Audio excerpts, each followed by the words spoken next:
Dalam nama Bapa dan Putra dan Roh Kudus, amin. Saudara-saudara terkasih, selamat berjumpa kembali dalam program Gema Paulus bersama saya Romo Kitwihatmanto OFM.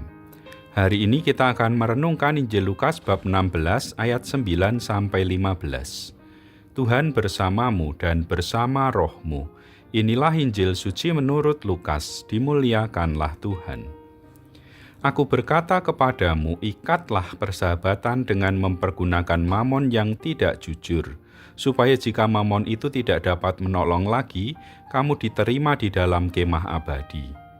Barang siapa setia dalam perkara-perkara kecil, ia setia juga dalam perkara-perkara besar. Dan barang siapa tidak benar dalam perkara-perkara kecil, ia tidak benar juga dalam perkara-perkara besar. Jadi, jikalau kamu tidak setia dalam hal mamon yang tidak jujur, siapakah yang akan mempercayakan kepadamu harta yang sesungguhnya? Dan jikalau kamu tidak setia dalam harta orang lain, siapakah yang akan menyerahkan hartamu sendiri kepadamu? Seorang hamba tidak dapat mengabdi kepada dua tuan, karena jika demikian ia akan membenci yang seorang dan mengasihi yang lain, atau ia akan setia kepada yang seorang dan tidak mengindahkan yang lain. Kamu tidak dapat mengabdi kepada Allah dan kepada Mamon. Semuanya itu didengar oleh orang-orang Farisi hamba-hamba uang itu, dan mereka mencemoohkan dia. Lalu ia berkata kepada mereka, "Kamu membenarkan diri di hadapan orang benar, tetapi Allah mengetahui hatimu. Sebab apa yang dikagumi manusia dibenci oleh Allah." Demikianlah sabda Tuhan, terpujilah Kristus. Saudara-saudari terkasih, terkadang saya jengkel dengan para frater novis. Setiap bulan ada saja yang meminta ballpoint. Ketika saya tanya, "Mosok 1 bulan tintanya sudah habis?"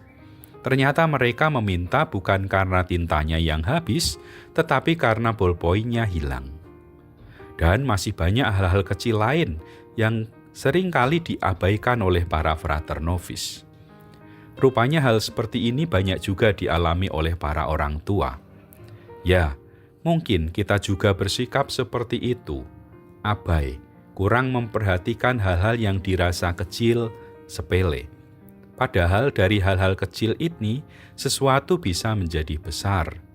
Juga ketika persoalan masih kecil, ringan, dan sepele, kalau tidak diperhatikan, tidak diselesaikan, akan menjadi besar. Injil hari ini mengingatkan, siapa saja yang setia dalam perkara-perkara kecil, ia setia juga dalam perkara-perkara besar.